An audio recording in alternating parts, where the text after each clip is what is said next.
وَإِذْ قَالَ مُوسَىٰ لِقَوْمِهِ، یاد کریں اس واقعہ کو جس وقت موسیٰ علیہ السلام نے اپنی قوم سے کہا تھا کہ اللہ تعالیٰ نے حکم دیا ہے تمہیں کہ گائے ذبح کرو۔ قَالُوا أَتَتَّخِذُونَا هُزُوًا، تو موسیٰ علیہ السلام کی قوم نے کہا کہ آپ ہم سے مذاق کر رہے ہیں۔ قَالَ أَعُوذُ بِاللَّهِ، تو موسیٰ علیہ السلام نے فرمایا اللہ کی پناہ یہ کہ میں جاہلوں جیسی باتیں کروں، ان تکون من الجاہلین، ان اکون من الجاہلین، یہ کہ میں جاہلوں میں سے ہو جاؤں۔ اللہ کے نبی مذاق نہیں کرتے اس طرح کے۔ قالوا ادع لنا، اچھا انہوں نے کہا کہ ہمارے لیے وہ کیسا بچڑا ہو، کیسی گائے ہو، اس کی وضاحت کر دیجئے۔ قال انہ یقول انہا، تو موسیٰ علیہ السلام نے فرمایا کہ وہ ایسی گائے ہونی چاہیے فارزو ولا بک، نہ زیادہ بوڑھی ہو اور نہ زیادہ بچیا ہو، چھوٹی نہ ہو۔ عوان بین ذالک، بلکہ اوسط درجے کی عمر کی، یعنی اس کی درمیانی عمر کی ہو، مقصد فل جوانی میں ہو۔ ففعلوا ما تؤمرون، پس کرو جس کا تمہیں حکم دیا ہے۔ قالوا ادع لنا، تو انہوں نے کہا ہمارے لیے اور واضح کیجیے اس کا رنگ کیسا ہو۔ بنی اسرائیل بہت سوال کرتے تھے، بہت، ان کے قصے بھی بڑے مشہور ہیں، تو میں اس کے حوالے سے کچھ اصول بھی بتلاتا ہوں۔ قال انہ یقول، تو موسیٰ علیہ السلام نے فرمایا کہ اس کا گائے کا زرد رنگ ہو، فاقع لونھا، ایسا شوخ رنگ ہو جو آنکھوں کو اچھا لگے، یعنی اچھا رنگ ہو۔ قالوا ادع لنا ربک یبین لنا، پھر کہا اس قوم نے، کہا انہوں نے کہ ہمارے لیے اور واضح کیجئے، ابھی صحیح وضاحت ہوئی نہیں۔ ان البقرہ تشابہ علینا، ابھی تو ہمارے لیے مشتبہ ہے معاملہ یہ۔ وَإِنَّا إِن شاء اللَّهُ لَمُهْتَدُونَ، اور بے شک انشاءاللہ تعالی ہم، اگر اللہ نے چاہا تو ہم راہ پا لیں گے۔ قال انہ یقول، تو موسیٰ علیہ السلام نے فرمایا کہ ٹھیک ہے، فرمایا کہ انہ یقول، اللہ تعالیٰ نے حکم دیا کہ تم وہ گائے ایسی ہو، لا ذلول تثیر الارض ولا تسقی الحرث، نہ اس کو جویا گیا ہو ریڑھی کے اندر پانی سیراب کرنے کے لیے، نہ جویا گیا ہو، نہ کھیتی باڑی کو ہل جیسے بوتے ہیں اس کے لیے، زمین کے لیے، زمین کو ہموار کرنے کے لیے اس کو جوتا نہ گیا ہو، نہ پانی سیراب کرنے کے لیے۔ مسلمۃ لا شیۃ فیہا، صحیح سالم ہو، کوئی داغ اس کے اندر نہ ہو۔ قال الآن جئت بالحق، کہا انہوں نے اب ہمیں بات واضح ہو گئی ہے۔ فذبحوہا، پس ذبح کیا انہوں نے اس گائے کو، لگتا نہیں تھا کہ وہ ایسے کریں گے۔ اللہ تعالیٰ نے بنی اسرائیل کے قرآن پاک میں بھی بہت سے قصے ہیں، بہت سے واقعات ہیں۔ سورۃ بقرہ میں تو آپ دیکھ رہے ہیں شروع سے کوئی نہ کوئی مثال، کوئی نہ کوئی بات آ رہی ہے۔ پیچھے انہوں نے بات نہیں مانی تھی، کونوا قردۃ خاسئین، ذلیل، رسوا، خوار، بندر ہو گئے تھے۔ تو اور بھی سے یہ جو شکار کرتے تھے، اس سے پیچھے بھی قصہ چلتا آ رہا ہے، کوئی نہ کوئی واقعہ یا کوئی نہ کوئی مثال، کوئی نہ کوئی بات بنی اسرائیل کی آتی رہتی ہے۔ قرآن پاک کا ترجمہ اگر آپ ترتیب سے پڑھیں گے تو پورا قرآن پاک آپ کو ایک بڑے زبردست قسم کی ایک سمجھ آئے گی کہ واقعی قرآن پاک میں اللہ تعالیٰ نے ایسے زبردست قسم کی انسان کی ہدایت کا ذکر کیا ہے، ایک ترتیب سے،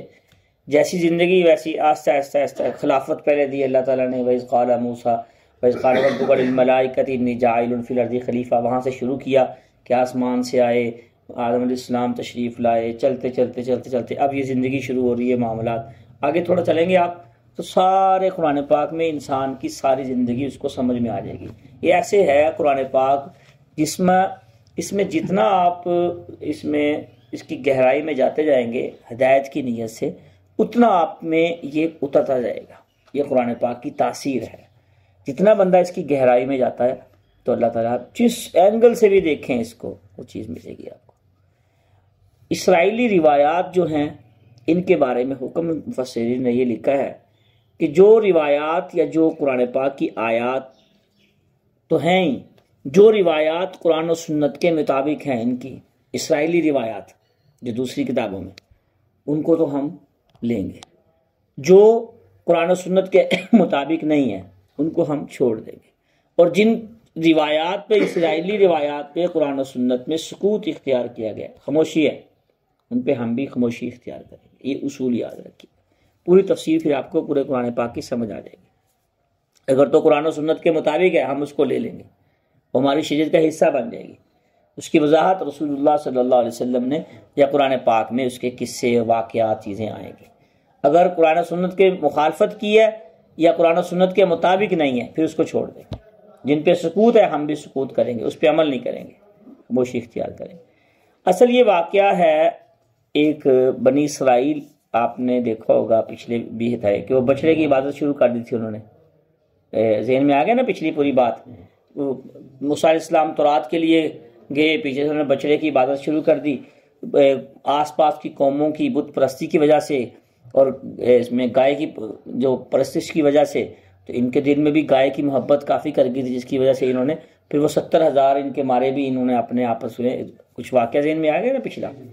آگے دیکھیں، یہ اللہ تعالیٰ نے جو گائے کی پرستش تھی، گائے کی جو عبادت انہوں نے شروع کی تھی، گائے کو اپنا خدا سمجھتے تھے، اللہ تعالیٰ نے ان کے دل سے اس معبودیت کو نکالنے کے لیے یہ قصہ یہاں پہ ان کے ہاتھ سے ان کے معبود کو جو سمجھتے تھے ذبح کروایا، جس کو یہ معبود سمجھنا شروع کر دیتے تھے انہوں نے، تو اللہ تعالیٰ نے ان کے ہاتھ سے ان کے معبود کو ذبح کروایا۔ ابھی یہ نیا نیا توحید کی طرف آ رہے تھے،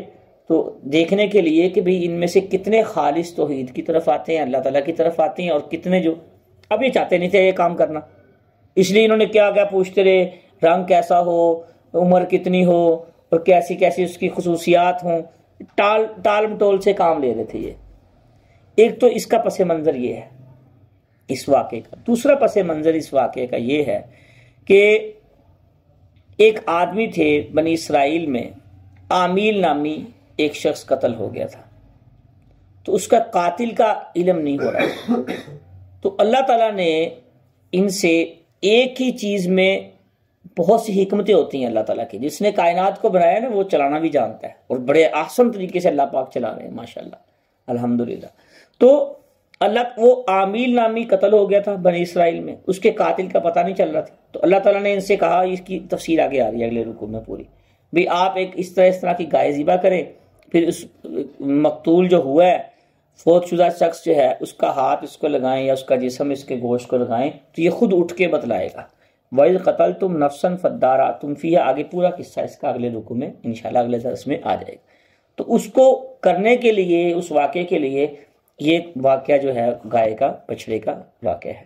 تیسری چیز جو اس سے سمجھ میں آتی ہے، مفسرین نے لکھا ہے، بعث بعد الموت، مرنے کے بعد اٹھنا ہے، اس کا اختیار صرف اللہ تعالیٰ کے پاس ہے۔ اس اختیار کو ان کے دل میں بٹھانے کے لیے کہ دیکھیں ایک بندہ فوت ہو گیا، اس کو میں زندہ کیسے کروں گا، زندہ اس کے زندگی کیسے اس کو بخشتا ہوں دوبارہ، اس کے زندگی دینے کے لیے کہ بعث بعد الموت، موت کے بعد ایک دفعہ دوبارہ اٹھنا ہے، وہ دلوں میں بٹھانے کے لیے اللہ تعالیٰ نے یہ واقعہ جو ہے وہ پیش ہے۔ 3 باتیں ہم نے اب تک کی ہیں۔ ایک تو بچڑے کی عبادت نکالنے کے لیے معبود کو ذبح کروانے ان سے، قرآن پاک میں ایک جگہ اور بھی آتا ہے، لن تنالوا البر حتی تنفقوا مما تحبون، کہ تم اللہ تعالیٰ کے قریب اس وقت تک نہیں ہو سکتے جب تک اپنی محبوب چیزوں کو اللہ کے راستے میں خرچ نہیں کر دیتے۔ اس کی بڑی اہمیت ہوتی ہے کہ انسان نفس کی قربانی دے، اپنی جان کی قربانی دے، یا اپنے مال کی قربانی دے کے اللہ کے راستے میں وہ کرے، اس سے قرب الہی نصیب ہوتا ہے انسان کو۔ تو یہ ان 3 واقعات کی وجہ سے، اب اس کی طرف آتے ہیں ہم، یہ اس کا پس منظر تھا کہ موسیٰ علیہ السلام نے اپنی قوم سے کہا کہ اللہ تعالیٰ نے تمہیں گائے ذبح کرنے کا حکم دیا ہے، تو انہوں نے کہا کہ آپ ہم سے مذاق کرتے ہیں، تو موسیٰ علیہ السلام نے فرمایا میں تو مذاق نہیں کرتا، انبیاء کی کوئی بات قرآن و سنت کے خلاف نہیں ہوتی، مذاق نہیں ہوتی، ویسے ہی فضول بات جسے کہتے ہیں سادے لفظوں میں، وہ نہیں، انبیاء نہیں کرتے، یہ انبیاء کی خصوصیت ہوتی ہے۔ فرمایا کہ میں تو اللہ کی پناہ مانگتا ہوں کہ ایسی فضول چیز سے، فضول کے مذاق سے، یہ کہ میں ہو جاؤں جاہلین میں سے، جاہل لوگ ایسے کرتے ہیں۔ پھر انہوں نے کہا ٹھیک ہے ہمارے لیے آپ ایسے کریں، ہمارے لیے دعا کریں یا ہم سے پوچھ کے بتائیں۔ قالوا ادع لنا ربک یبین لنا ما ہی کا مطلب یہ ہے کہ آپ اپنے رب سے ہمارے لیے پوچھ کے بتائیں کہ کیسی گائے ہو، اس کی کیا کون کون سی خصوصیات ہو، تو وہ گائے ایسی ہو نہ زیادہ بوڑھی ہو نہ زیادہ بچی ہو، بلکہ درمیانی عمر کی، اوان بین ذالک، درمیانی عمر کی ہو۔ خیر یہودیوں نے، انہوں نے بنی اسرائیل نے جا کے وہ گائے تلاش کی۔ اصل میں یہ جو رنگ اور خصوصیات اور جو عمر اللہ تعالیٰ نے اس میں بیان کی ہے نا، کہ جوانی میں ہو اور اچھے رنگ کی ہو، زرد ہو، یہ زیادہ پوجا اسی عمر کی گائے کی کیا کرتے تھے، یعنی جو گائے جوانی میں ہوتی تھی نا اس کی پوجا کیا کرتے تھے، اور جو زرد رنگ یہ ان کو بڑا محبوب تھا۔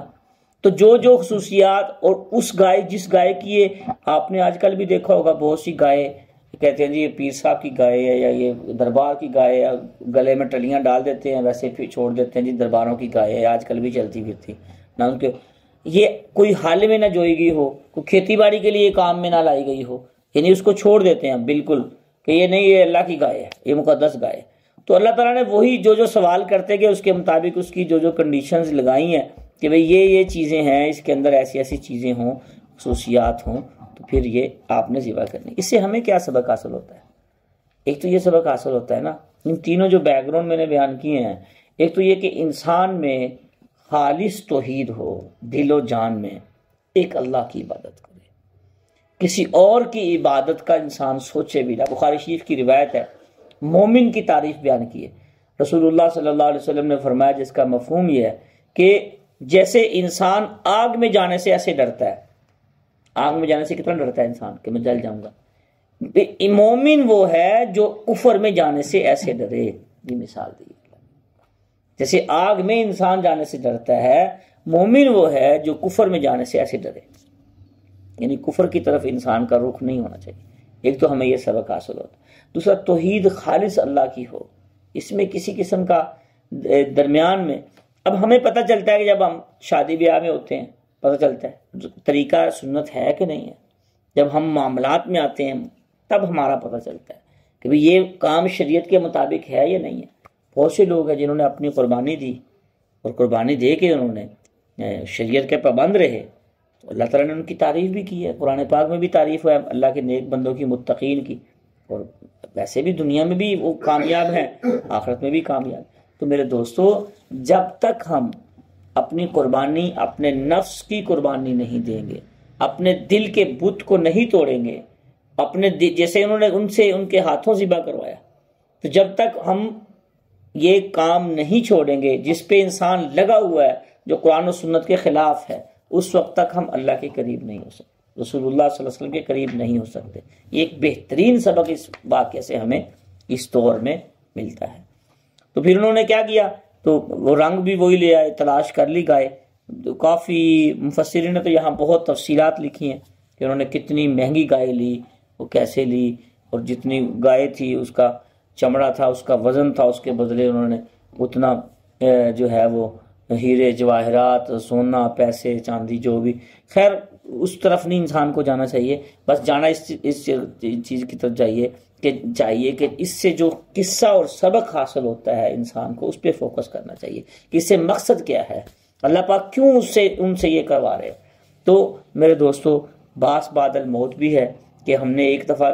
اب فوت ہوں گے، جب بھی اللہ تعالیٰ نے لکھا ہے، جب اس کے بعد کی جو زندگی ہے اس کے اوپر بھی انسان کو نظر رکھنی چاہیے کہ یار میں نے ایک ایک چیز کا حساب دینا ہے، تو میں حساب نہیں دے سکتا۔ اب ایک بندہ اگر یہ کرتا ہے کہ جی میں حساب نہیں دے سکتا، کام اپنی مرضی سے پھر بھی کرتا رہتا ہے، تو اس کا مطلب یہ کہ وہ تو اڑا ہوا ہے اپنی اس کے اوپر۔ بھائیو، اللہ تعالیٰ پہ امید رکھنے کے ساتھ ساتھ انسان کو اپنے اعمال بھی ٹھیک کرنے کی کوشش کرنی چاہیے۔ یہ نہیں آپ امید اللہ پہ رکھ کے بیٹھے ہیں، اچھی چیز ہے، رکھنی چاہیے، اور آخری عمر میں تو زیادہ امید ہونی چاہیے، لیکن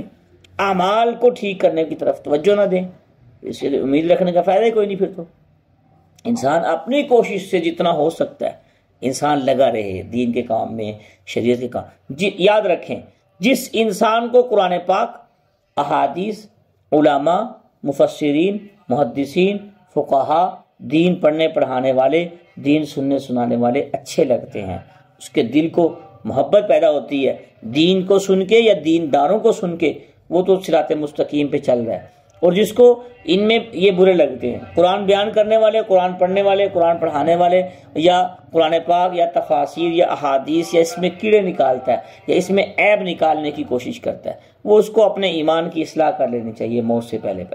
اس کو بہت زیادہ اصلاح کی ضرورت ہے۔ جس کو قرآن سن کے دل کو سکون ملے، جس کو ترجمہ تفسیر پڑھ کے اللہ کی طرف متوجہ ہو اور راحت ملے، جس کو اللہ کے گھر میں بیٹھ کے، جو مسجد میں بیٹھ کے جس کو سکون محسوس ہو، بھاگ دوڑ کی طرف نہ کرے جیسے انسان کرتا ہے، تو یہ نہیں، بلکہ اس کی راحت محسوس کرے اسلام کے ساتھ، دین کے ساتھ، دینداروں کے ساتھ، اور اپنے دل کو اچھا فیل کرے، محسوس اچھا کرے۔ اس بندے میں تو ایمان بھی ہے، اس بندے میں اصلاح کی بھی ہے، اور اس بندے کی اللہ کی رحمت بھی اس بندے پہ ہے کہ وہ سمجھ لے کہ نہیں یار میں اللہ تعالیٰ کی رحمت میں ہوں۔ اور جو اس بندے کو یہ ساری چیزیں اچھی نہ لگے، اس کے پاس موبائل کے لیے وقت تو ہے لیکن قرآن کے لیے وقت نہیں ہے، ہر روز قرآن نہیں کھولتا، سورہ یاسین نہیں پڑھتا، تو وہ سمجھ لے کہ نہیں یار کچھ کہیں نہ کہیں مسئلہ خراب ہے، یہ میں امید پہ اپنی زندگی گزار رہا ہوں۔ جب معاملات میں دنیاوی چیزوں میں امید پہ زندگی نہیں گزارتے تو پھر دینداری میں کیوں امید پہ زندگی گزارتے ہیں؟ یہ باتیں سمجھ آ رہی ہے نا بھائی؟ میری شروع سے عادت ہے جو موجودہ دور کے مطابق جو چیزیں بنتی ہیں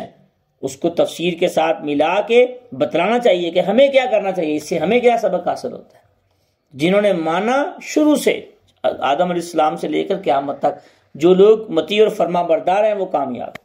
دنیا میں بھی آخرت میں بھی انشاءاللہ، اور جو نافرمان ہیں ان کو وہ خسارے میں ہیں، ان کو زندگی میں فرما بردار ہو جانا چاہیے۔ اللہ تعالیٰ ان تمام باتوں پہ عمل کرنے کی اور ان کے مطابق اپنی زندگی بسر کرنے کی توفیق عطا فرمائے۔